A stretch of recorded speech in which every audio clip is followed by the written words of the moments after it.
provincia. Bueno, don José Jesús, bienvenido. Muchas gracias. Doctor, bienvenido, gusto saludarlo. Gusto tenernos aquí ambos. Muy buenos días. Quizás, maestro, nos explique un poco, nos da una pequeña introducción. Después tengo un par de preguntas para usted y después me quedo con don José Jesús. Adelante, doctor. Claro que sí, muy buenos días. Como siempre, es un gusto estar aquí con usted. Antes que todo, también mi esposo y yo quisiéramos enviarle a Esteban y la ENA nuestro más sentido pésame por la muerte de Rodrigo. Como hemos mencionado en este programa varias veces, FUNIDES ha enfatizado o enfatiza continuamente la necesidad que tiene el país de duplicar su tasa de crecimiento para reducir las brechas que tenemos con Centroamérica, mejorar el bienestar de nuestra población y reducir la pobreza. Un factor clave para lograr este objetivo es aumentar la productividad y la inversión por habitante del país. Y es aquí donde entra el factor crédito, que es uno de los factores que facilita, permite una mayor inversión y un aumento en la productividad, particularmente cuando estamos hablando del crédito de largo plazo, que es el que permite las inversiones que se necesitan para fomentar el crecimiento. Por supuesto, el crédito de corto plazo también es muy importante porque es el que lubrica, por así decirlo, la actividad económica cotidiana. Por esta razón, FUNIDES se puso a trabajar en un estudio que analiza la situación del crédito en Nicaragua y quizás en forma más amplia del financiamiento, o sea, todas las fuentes que tenemos de financiamiento, tanto internas como externas, por lo menos las que pudimos ubicar y cuantificar dados los datos, y cómo está el crédito distribuido, quiénes tienen acceso y cuáles son los problemas que pueden estar afectando o facilitando su disponibilidad. En esto hemos también estudiado fuentes de otros países y la literatura sobre el tema. El estudio lo presentamos ayer. Tuvo buena acogida. Es un estudio también que hemos venido presentando a diversas audiencias en el pasado para enriquecerlo, buscar más información. Y ayer concluyó el proceso con una presentación donde tuvimos también la ventaja de que participaron en un panel personas que son claves para el desarrollo económico del país. Estuvo el superintendente de bancos, que es el que tiene toda la parte de regulación. Estuvo el Banco Central, el señor Ovidio Reyes. Estuvo el doctor Alanís, que es el presidente o director ejecutivo de las microfinancieras, que es un aspecto muy importante porque las pequeñas y medianas empresas son las que tienen mayor dificultad de acceso al crédito. Y estuvo también don José Ángel Guerri, o sea que estamos contentos de que creo que estamos haciendo un aporte al país al tocar este tema. Claro. Una pregunta para usted, don Carlos Muñiz. En el pasado, voy a hablar de la Nicaragua de antes del 79. Yo me acuerdo, yo era estudiante en León, estaba el Banco Nacional, que lo miraba un señor de apellido Blanco, me acuerdo, era el gerente en aquel entonces, y había grandes préstamos para los agricultores, para los grandes, pequeños, chiquitos y medianos. Recuerdo también que había asistencia técnica, es más, recuerdo que vinieron unos judíos a trabajar ahí con ellos en la parte del agro.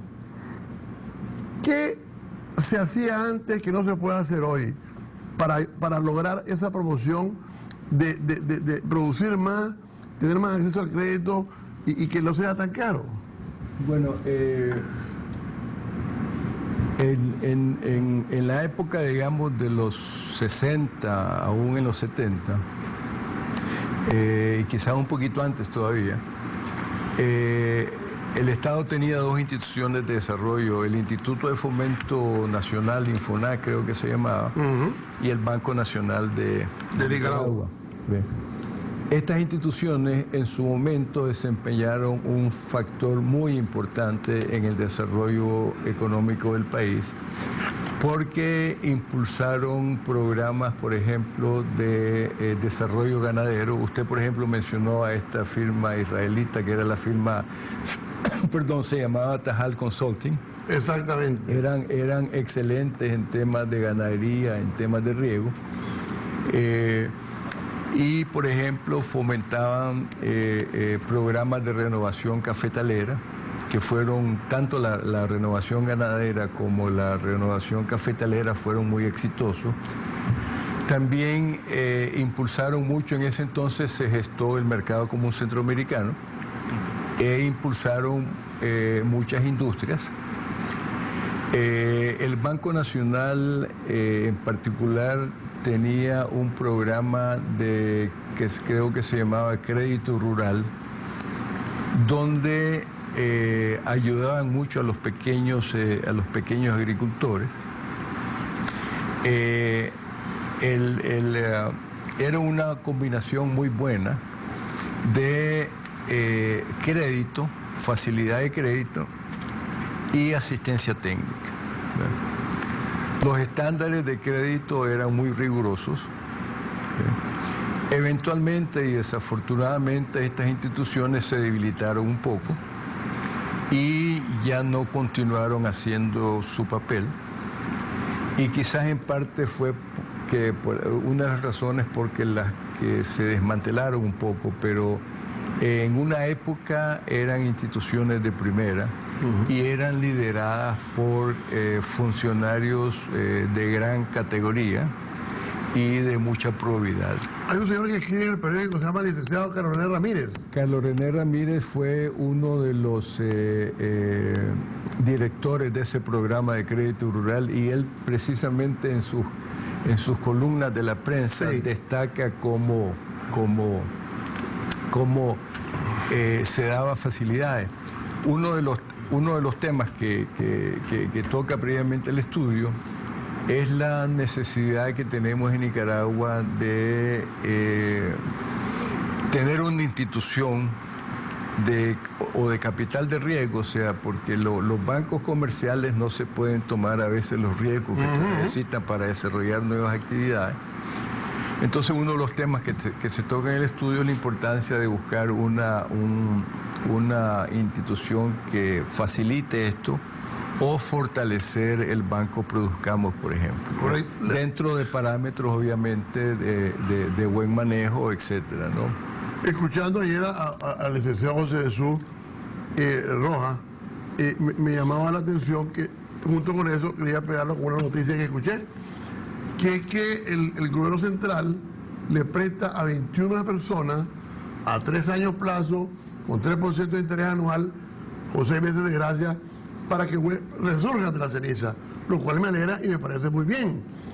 La gran pregunta, mi querido profesor, para después de entrar a otro estudio, ¿por qué esto no se hace, por ejemplo, a una dimensión más grande? Voy a ponerle un ejemplo. Platicando yo con la gente de Carnic y con la gente de los mataderos, me explicaban ellos que la cantidad de cuero que sale, ellos venden el cuero, y aquí no hay todavía, por ejemplo, una serie de procesos intermedios hasta que el cuero llegue a ser ya esté listo para hacerse zapatos, sino que el cuero sale hacia el exterior y luego lo importamos para hacer zapatos. Ese tipo de cosas, licenciado José Jesús Reyes, que yo le hago esta pregunta, ¿por qué no pueden pasar en Nicaragua y por qué se pueden hacer excepciones y no podría ser la regla? Y después entramos a su tema fundamental del crédito a largo plazo. Claro,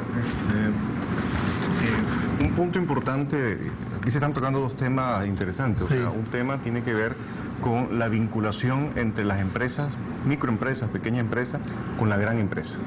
Ese problema se da precisamente porque tal vez no hay una muy buena vinculación económica, y eso es algo que hay que fortalecerlo. Eso es un tema que nosotros señalamos en el estudio. Otro tema que es importante es poder identificar quiénes son sujetos de crédito y quiénes no son sujetos de crédito.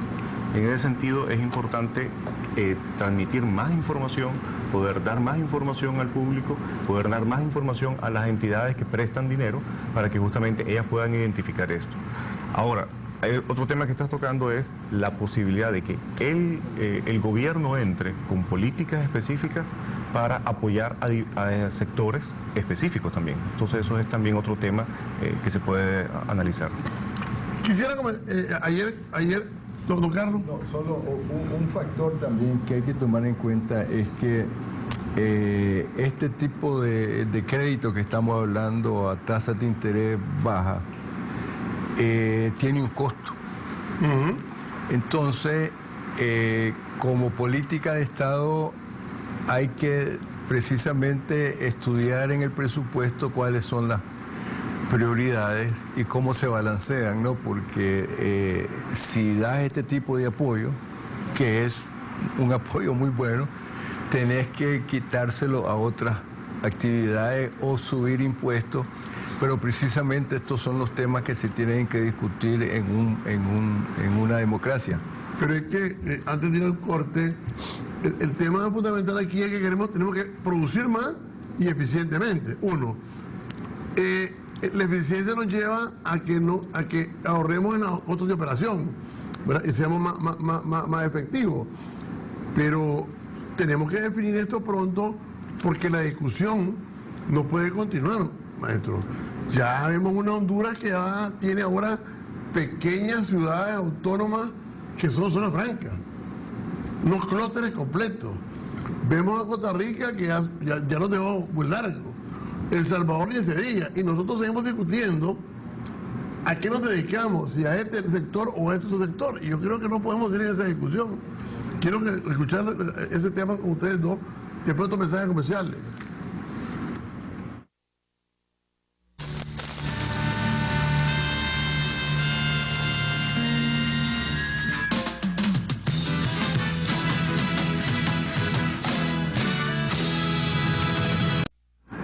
Ya estamos en la última parte, don Carlos y José Jesús. Yo creo que tenemos que tomar una grande decisión en el país, gobierno, empresa privada, hacia dónde vamos a ir en materia de desarrollo.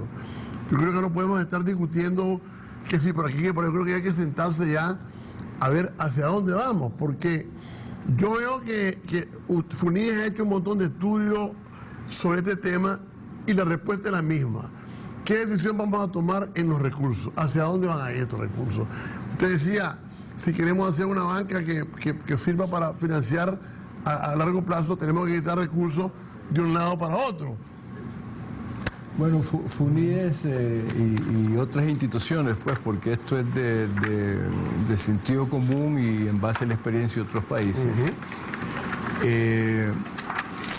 Ha mencionado varios aspectos que necesitamos para desarrollarnos más rápidamente y estos son temas básicos como el tema de educación, comenzando por la educación preescolar que sienta las bases para el futuro desarrollo de nuestra juventud, el tema de mejorar la infraestructura, incluyendo puertos, carreteras, energía eléctrica, el tema de la institucionalidad y la gobernabilidad que nosotros insistimos que es esencial para crecer a largo plazo y en una forma equitativa. Y cuando me refiero a institucionalidad, me refiero a un conjunto de temas tales como la seguridad jurídica, los derechos de propiedad. Por ejemplo, un tema que ha afectado al crédito en Nicaragua es que a veces los derechos de propiedad no se han respetado o no están muy claros. El tema de toda la eficiencia del gobierno, el tema de que necesitas un gobierno que sea un gobierno facilitador, no solo regulador. Por supuesto que la regulación es importante y es necesaria, pero también hay regulaciones que son innecesarias. Tenés el tema de la facilidad de hacer negocios. En fin, hay un conjunto de temas, salud. Ahora, nuestra función en FUNIDES es que como un centro de estudio señalar estos temas y tratar de convencer a la población, al gobierno, que por supuesto que el gobierno tiene los mismos intereses. A ese tema pues, de capacidad de ejecución, de tomar decisiones, ¿no? Pero es toda la sociedad pues la que tiene que contribuir a este esfuerzo. Bueno, creo que otra cosa que habría que hacer es que haya más datos, ¿no? Luego se suben 30 segundos. Sí, efectivamente hay una serie de recomendaciones que nosotros ponemos como hoja de ruta para mejorar el acceso y la disponibilidad del crédito. El tema de los datos es una de ellas, pero creo que tal vez de lo más importante es que se pueda conocer al cliente, que se mejoren las garantías y sobre todo que este acceso y disponibilidad llegue a los micros y pequeños y medianos empresarios, que son los que en este momento son los que no tienen el acceso completo. Entonces, sobre esa base, pues podríamos nosotros trabajar como nicaragüenses para tener más acceso al crédito. Gracias, licenciado. Maestro, es un gusto tenerlo siempre aquí, ¿eh? De saludarlo. Nosotros nos escuchamos hoy a mediodía en Radio Católica como el señor Miguel Mántica. Estaremos conversando siempre sobre la historia de la iglesia. Y mañana, ya saben, Jueves Jurídicos, analizando temas de interés. Que Sor María Romero nos